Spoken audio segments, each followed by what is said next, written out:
वेंकटपुर गांव के छोर पर नदी के किनारे के पास रामू और सीता नाम के एक व्यक्ति रहते थे।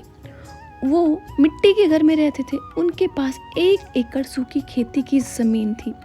आंगन में एक गाय थी। जो कुछ भी उनके पास था उसी में संतुष्ट रहकर वो एक दूसरे के साथ दे रहे थे। शांति से जीवन बिता रहे थे। वो पुष का महीना था। उस साल गांव पर कड़ाके की ठंड का ऐसा प्रकोप था जैसे पहले कभी नहीं देखा गया। रामू जंगल जाकर एक लकड़ियों का बड़ा गट्ठर लेकर आ गया।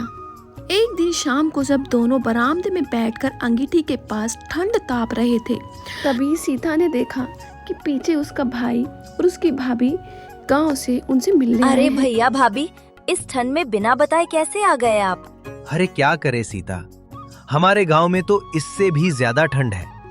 इसीलिए मैंने और तेरे भाभी ने सोचा कि तेरे गांव में तो ज्यादा ठंड नहीं है, कुछ दिन यहाँ रहेंगे फिर चला जाएंगे।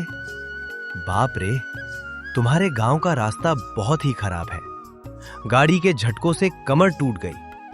अंदर थोड़ा गर्म पानी हो तो लाओ, हाथ पैर धो लूं। सीता के भाई भाभी बगल के गांव के थे। वो 1 नंबर के आलसी और पेटू स्वभाव के लिए पूरे गांव में मशहूर थे। काम करने के लिए शरीर नहीं झुकाते थे, लेकिन जहां भी दावत मिलती सबसे आगे रहते थे।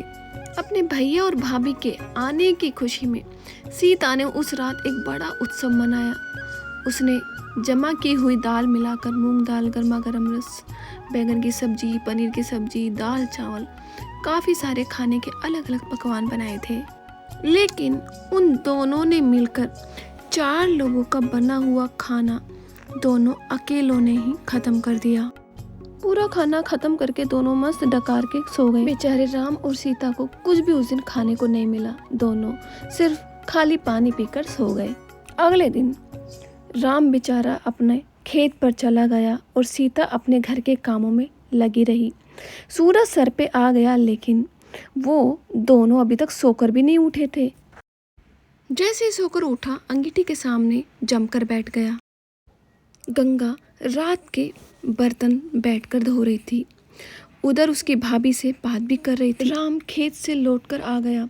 उधर उसका भाई जैसे ही राम खेत से आया तो वो कहता है, अरे दीदी, आप जीजू खेत से आ गए?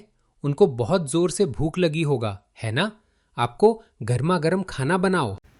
बेचारी सीता ने अकेले रसोई में पूरा खाना बनाया। गंज भर के चावल और दाल।